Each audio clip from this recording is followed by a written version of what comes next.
Go ahead and get started because I know you guys have other places to be.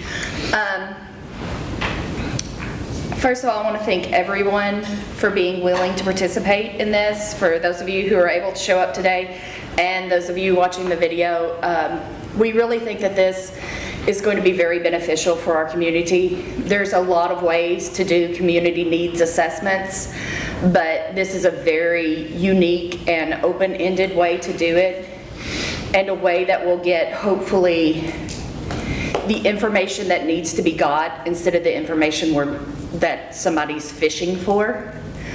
That's the reason this community table is so open in how you do it, is because, again, we want the information we need, not just the information that somebody might be trying to specifically fish for. So the whole idea is that your table will be a very comfortable, casual place. This setup right now is more formal probably than most of your tables will be. A lot of you may be thinking about doing food. I know that we will be doing those at the public tables at the libraries. I'm going to get some cookies and stuff just because people tend to be more comfortable when they've got something they can, if they can pull apart a cookie, if they can put something in their mouth when they don't really want to talk about something. So that might be something to consider if you haven't already, is maybe to have even just pieces of candy or something there that people can kind of fiddle with and put in their mouth if they need to take a minute. This is based on a program done by the Bluegrass Foundation. I believe I got that correct. But I wanted to be sure and mention them because they were very, very helpful, not only giving me advice and stuff like that, but they literally just turned over all of their materials to Marshall County and said, take what you want, you can have it. And so we're very thankful to the Bluegrass Foundation for their assistance in helping with this. Of course, we've had to modify it because we're dealing with something that they weren't. And that's going to take a little bit of extra handling. So there are, if you look in your second page of your Getting Started packet, these are the things I really want everybody to kind of look over more than once before that day. When we do the discussions, kind of encourage people to do their I statements. And if you're Buffy fans, that automatically you think of Willow and everybody use their I statements. But what that means is talk about your feelings and your experiences. I feel that this is what, this is my point of view. This is how I feel, not this person has done that or that person did, you guys have been doing it this way and I don't like it. I am uncomfortable with how things have progressed so far is a better statement. So just ask people to speak from their own experiences and to speak of themselves instead of looking at placing blame at different places. Of course, we don't want anybody to interrupt anybody else. Everyone's opinion in this is valid and important. So ask people to not interrupt each other. And I do want you to remind everyone that individual identities will remain completely confidential. This is what our little form looks like. There is no names on it. There is no, this table took place at. Nothing like that. It asks how many people were at the table so that we can get a count.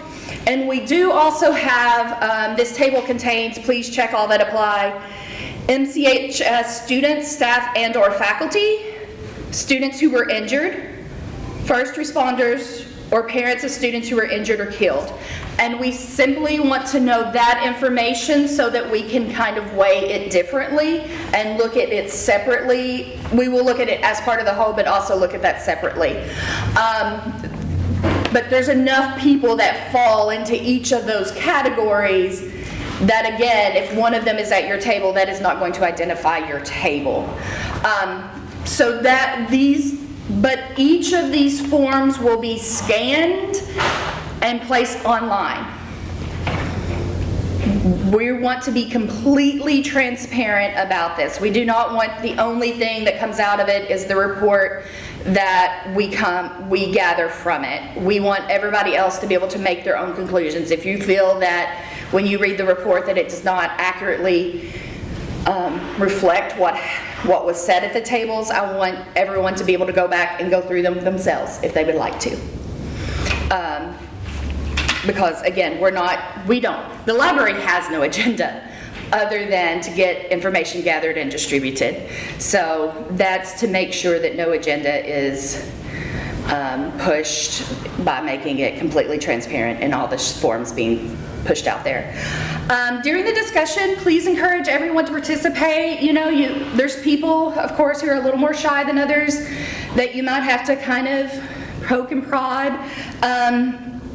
Invite participants to follow up and expand on ideas if someone says something and you're not real sure what they were talking about, or if you feel like they might have more to say about that, encourage them to say more. Encourage everybody to think of positive ways we can move forward. Don't let this become a big negative thing. Again, we want this activity itself to be an act of healing. Allow anyone who becomes emotional to speak about their emotions if they wish without interruption. This came from counselors who are used to dealing with victims and trauma victims. I reached out to some of them and asked them for some tips because, again, this is how we are different. And there may be people at your table who, even though we are not talking about what happened, we're talking about what we want to do going forward, may become very emotional. And if they don't want to talk, before you get started, please let them know if they need to get up and leave at any point that they're able. Before you get started, say, if you need to get up and leave at any time, please do. But if they become emotional and they want to talk through that, we all know that when you get emotional, and sometimes it takes a while to get those thoughts out, don't try to finish their sentences for them or rush them along in any way. Let them get that out if they're wanting to keep going. It's important for their healing process. And this says, and it says on here several times, if there's any point during that day that you have a question, or up until that day that you have a question, do not hesitate to reach out to me. All my contact information is on the front page. That day I am going to be multiple places, so please reach out to me by cell phone. I will keep it just like right now, right here beside me, and I may, if I am leading a table at the time, may not be able to answer the phone immediately, but if you'll send a text and I can see that it's important for me to step away and answer that, I will. Things to not do during the discussion: don't micromanage the conversation. You should just be a participant. You might need to every once in a while be like, oh, can you say more, or oh, you haven't spoke for a while, but just be a participant. Don't be domineering the conversation. Don't be judgmental or dismissive of another person's ideas. Those ideas are important to them, so give them the respect that they deserve. Don't promote arguments or unproductive debate. Again, we would like for this to be a very positive experience. Don't give advice. This isn't a time to tell people what you think they need to do. This is a time to just get information on what needs to be done.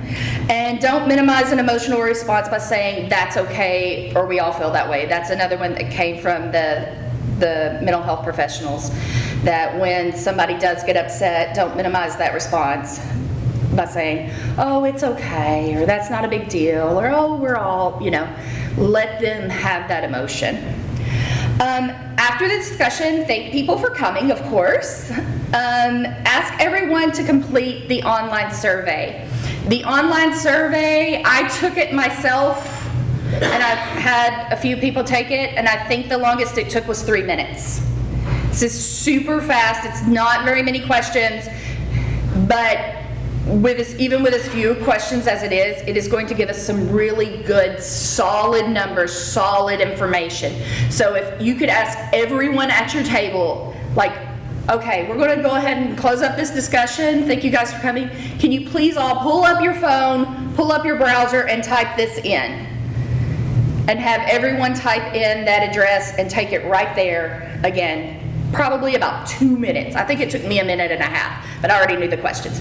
2-3 minutes tops it's going to take you to be like, oh yeah, whatever, okay. And that's going to be really great information. We're also going to push out that on that day publicly on the library's Facebook page and through email and stuff, that website. So even people who don't participate in the table hopefully will take 2 or 3 minutes out of their day to respond to that survey. To again, that's going to give us some solid numbers to work with. And then what to do with your note sheet. You'll have these note sheets. I gave you 2 pages in case you take lots of notes. You can use the back. You can use, scrap pieces of paper, whatever you need to use to get everything that you need. And then what you're going to do with these, you have 2 options. You can drop them off at any branch of the Marshall County Public Library. We have this branch here at Calvert City, we have one at Benton, and we have one in Hardin. You're welcome to drop them off there. What may be easier is to take a picture of your notes with your phone and then just email them to the email address that is listed on your thing there, which is mccommunitytable@gmail.com. I mean, that's just a real simple thing to do. That way you don't have to make a trip to the library. You can just do that right from your phone. And we do have a hashtag on there if you're the kind of people that like to get on social media and do those sort of things.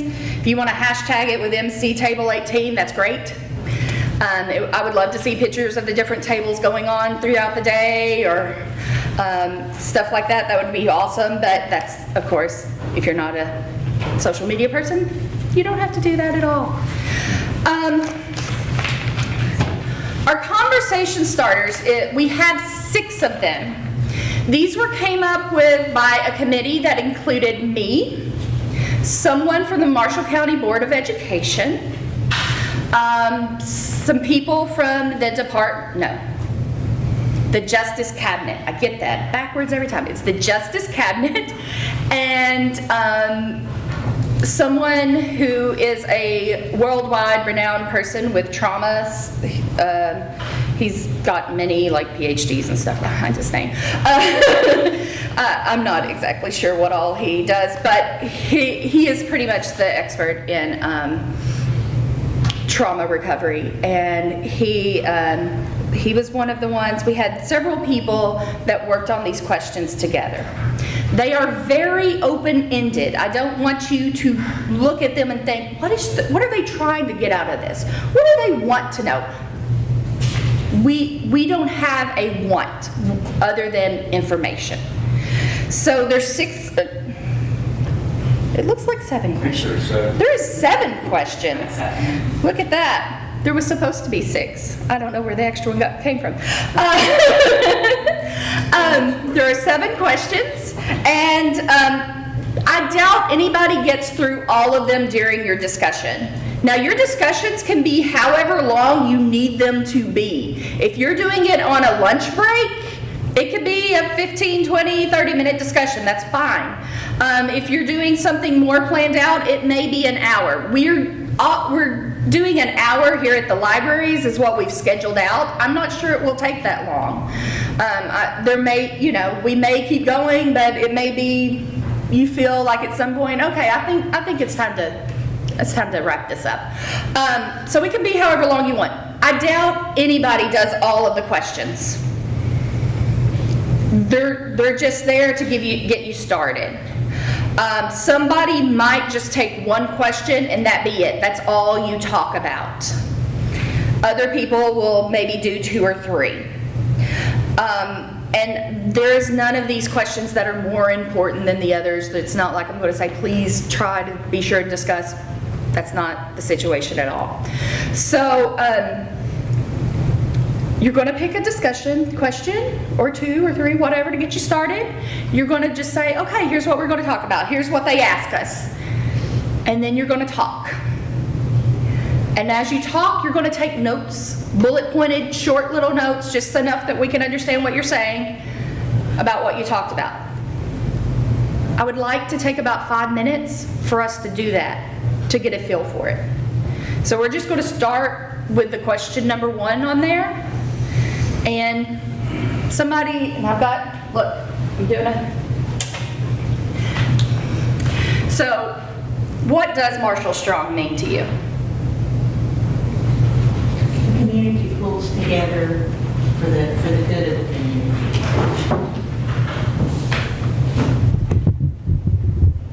Somebody else?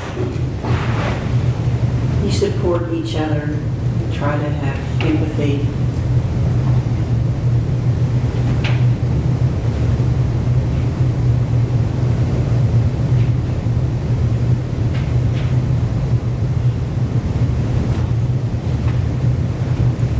But even in the worst, we pick each other up. Yes. Support each other.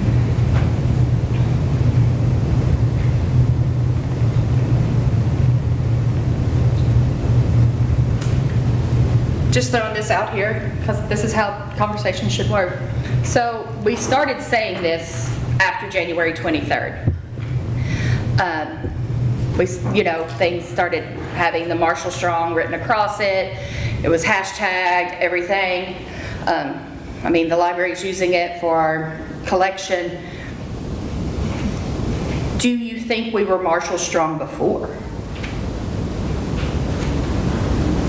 Do you think it was a direct response to January 23rd, or do you think that's something Marshall County is? It's fundamental of who we are. I think it's fundamental of who we are, but it was exemplified in a much broader sense than we ever saw it before. Sorry, Zach in the camera.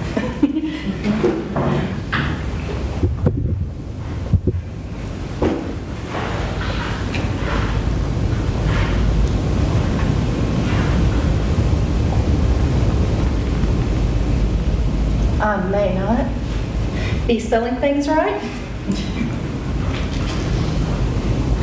but that's okay. You don't have to spell things right either. I can figure it out.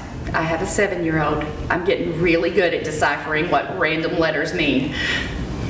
I think in the 3 to 5 years leading up to last January 23rd, we had a lot of division in our community. And tragedy brought us back together to remember who we are as a community. That we have a whole lot more in common than we do, differences that would cause us to say, you're on that side, I'm on this side. We're Right. one community.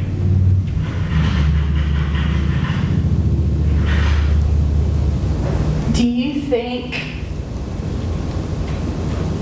that's sticking? Do you guys feel like Marshall County Strong is sticking? It's keeping together here? We're what, 7, 8 months past? Or do you feel like kind of we're starting to lose some of that again? We're starting to...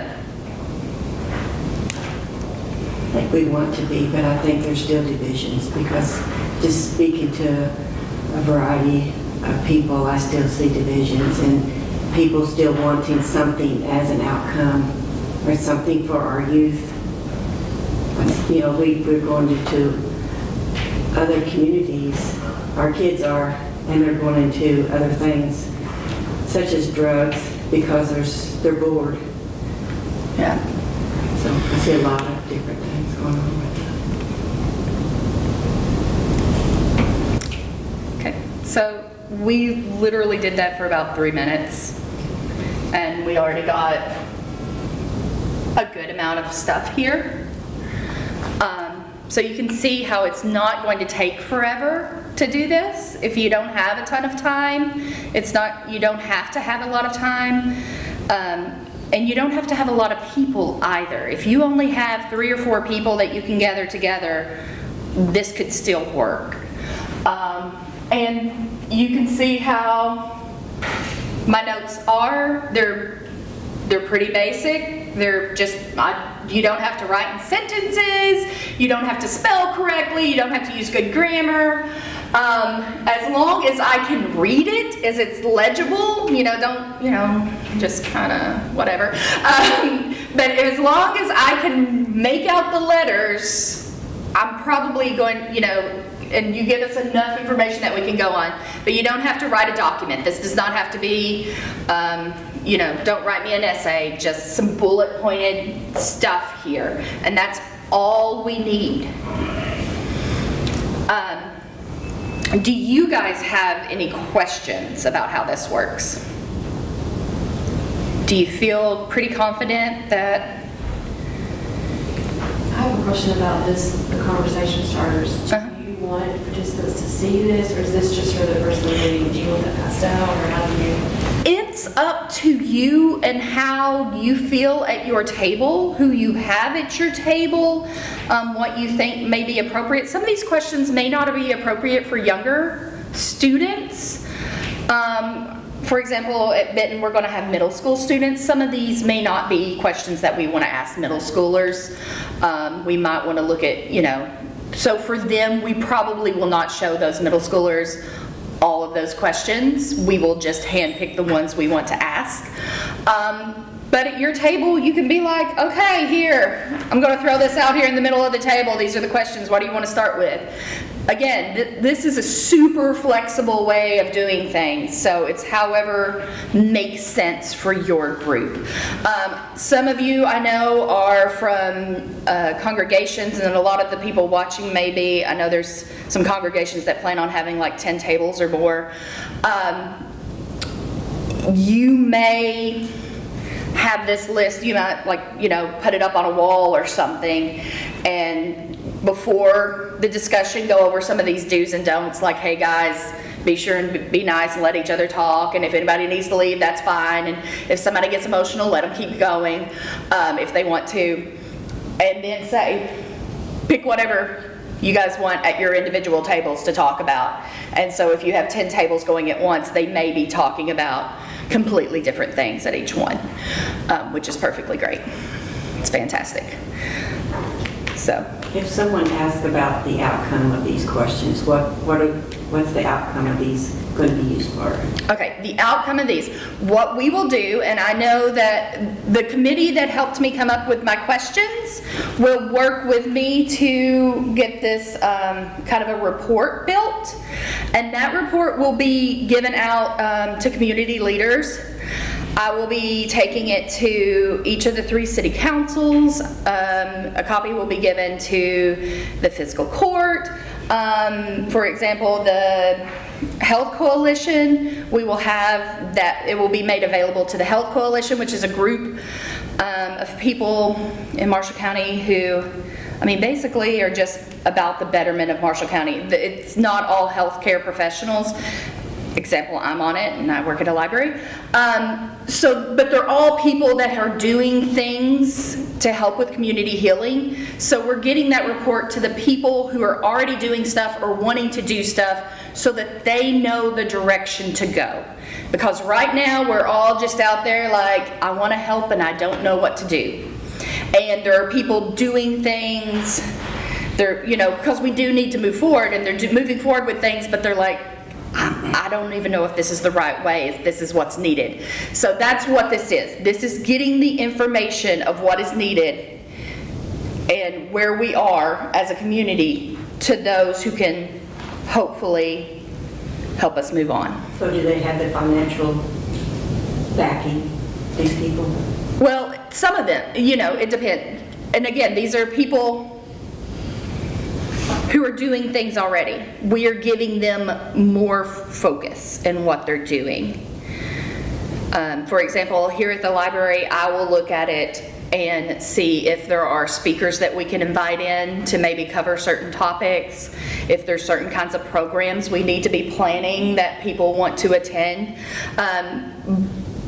One of the things on here is what type of program, event, or service do you wish existed for people in our community? That doesn't even have to be healing oriented. That's just giving people something to do with their time.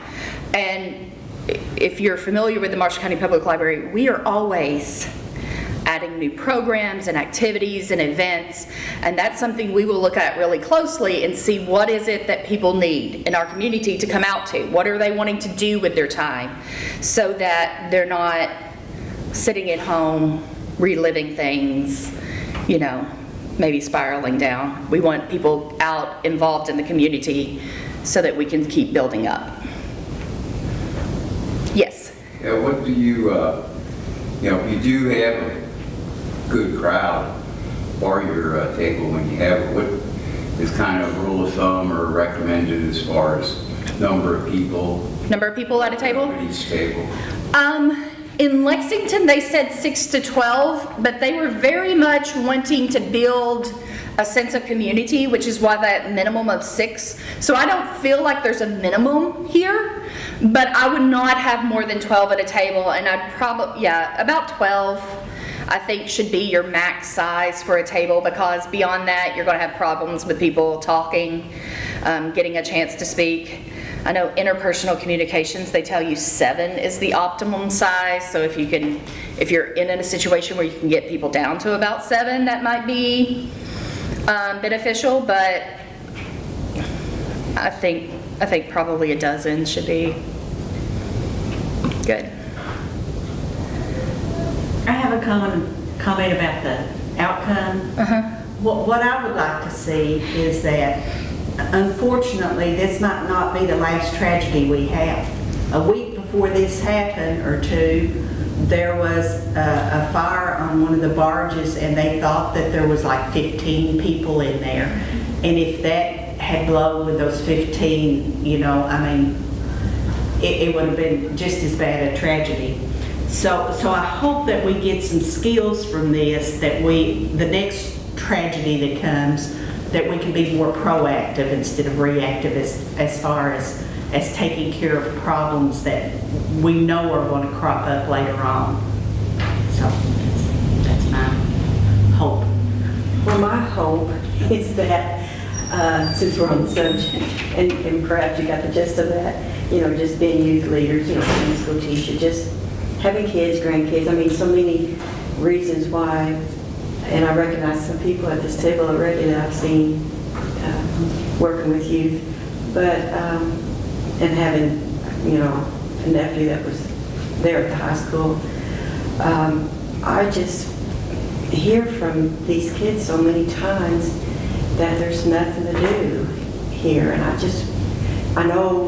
remember we had a bowling rink, I remember we had a skating rink,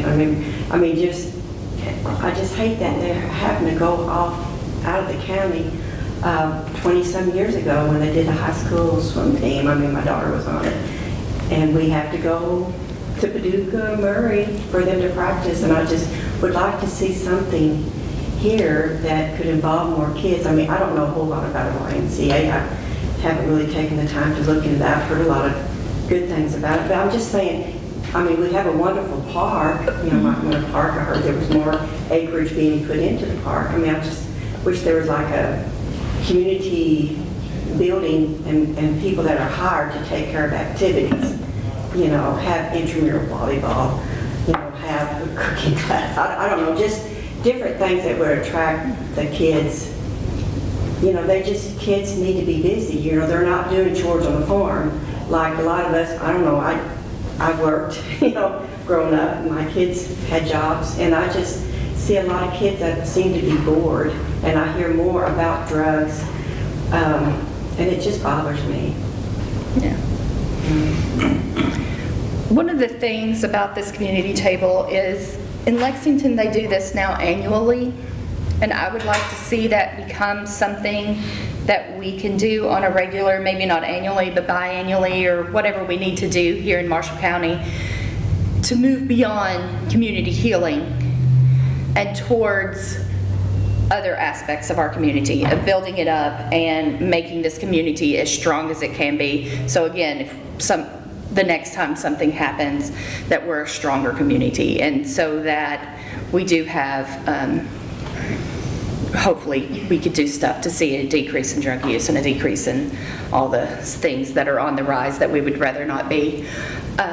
So hopefully this will go over well next Wednesday. Fingers crossed, it's something that will go over well, that will be received well by the community leaders, and it's something that can grow year after year and be really beneficial. I know that Lexington has, it's just done wonders for them, and I would like for us to be the same. One last thing I want to tell you about is I did give you, and those of you who will download the packet online, this will be the last page of your host packet, and you can print these off and just cut them up. And they're little bookmarks that have the website on them for the survey, so people can take that and look at it. If people are like me and have trouble hearing the letters and typing them in, they can look at it and type it in. But at the bottom, it also has crisis lines, various crisis lines, including ones that have text features and chat features. And I encourage you to have these at your table and just kind of scattered out and be like, oh, if you need it, the website's on there for the survey, so that people have an excuse to pick it up if they need the stuff at the bottom. Because we do want people to be very mentally supported through this. Again, we want it to be a very positive experience, but we do know that for some people it may be triggering, and they may go home and find it difficult after thinking about these things. So if you can make sure that those are available for your people, that they have those crisis numbers. We want to make sure everybody has access to the help they need. We do have extras over there. We also have extra host packets and a few extra note sheets if you're doing multiple tables. And this information will all be online at the library's website, marshallcolibrary.org. And you will be able to download as many of these host packets as you want, print off as many as you want. You can print off individual pages that you need. And this video will be made available for those who were not able to make it today.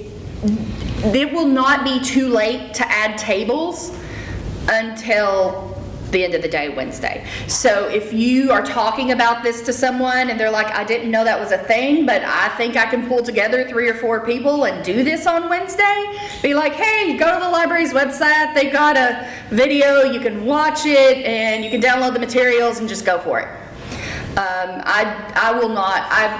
I've realized at this point I will not know how many tables we have until probably the Monday after, when everybody gets everything turned in. And if we can get everything turned in by the Monday after, that will be fantastic, because I am hoping to present some of this information at the end of the month at a thing I am doing with victims advocates. So if you can get these in by Monday the 17th, by the end of the day that day, that would be great. All right, if there's no other questions, yes? Will you be letting us know and getting this together afterwards, as far as Yes, if you, what the results are and suggestions or anything? yes, I will be sending out that report and the link to all the note sheets afterwards. If you are not already signed up for the email list, come and let me know afterwards and I'll get that written down real quick and make sure that you're added to that. But if you're already getting those emails, that's how I'm going to send that out, is through that email list. And that email list contains a lot of community leaders and stuff that may not be hit by me just going to the places I plan to go. So know that that information is going to be disseminated as best as we can. But it's of course being made public, Yeah, it will be yeah, it will be public. for a newspaper or... If the newspapers would like to do a story on it, we would be happy for them to let them know what we found out. You're gonna have tables at the high school, right? Or someone's gonna have tables? Yes. Yes. I would just suggest to anybody that has a teen to let them know that those tables are gonna happen, let the parents know that that's gonna happen, whether that be via an all-call or something, because there's gonna be kids that need to know it's gonna happen, because there's gonna be more emotions that day. I think we forget sometimes the little things that affect our kids, and it's what a great thing it was to bring that whole Marshall Strong movement back on the first day of school, but the kids who didn't know there were gonna be signs out and people cheering them on, which was a great thing. To some kids, that was upsetting because it kind of flooded it back. So just letting them know, some kids that don't want to participate in it may avoid the cafeteria that day. Okay. Some that want to may seek it I out. think it's the library. Okay. Is Shauna is Tell doing them to do in that. the Okay. library. I mean, I'll talk to And- my team to let him know that's going on that day, whether he wants to participate or not. But I'm trying to realize that some of these things we think are healing catch them completely off guard, and they're just kind of flooded with, and there are kids who just really want to go on with life as if it never happened, because that's kind of how their brain works. Let's just avoid it. And I think sometimes we don't give them the opportunity to shut it off in their Yeah. brain. So, I believe the only that I know about that's going on at the school is going to be in the library. And, but we have made all staff aware that this is an opportunity for them and that is happening. All staff, teachers, faculty, everybody has been made aware. and hopefully parents will, if their kids are a little more quiet that day, or, you know, maybe they'll know why, Yeah. instead of wondering what's happened, or, so I think they're, you know, every time we do something like this, which leads to healing, there are some Yes. potential bumps for Right. the kiddos especially.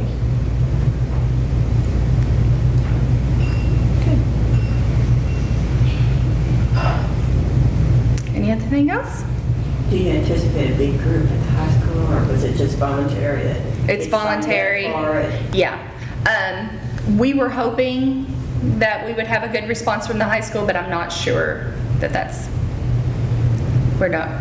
again, I won't know until days later exactly what happens everywhere, because again, this is scattered everywhere. I can't be everywhere at the same time, and it's so open, and we're making the information to do it so accessible that I'm not really sure. And at this time, do you have an indication of how many people? Because I know when we signed up, you know, we put maybe 20 people. Yes, I feel like we are going to have maybe a couple of hundred at least, hopefully more. Again, I know there are tables that I don't know numbers for, so I'm not sure. This is a learning process for all of us. Everything else. Yes, I'm glad you did this. thank you.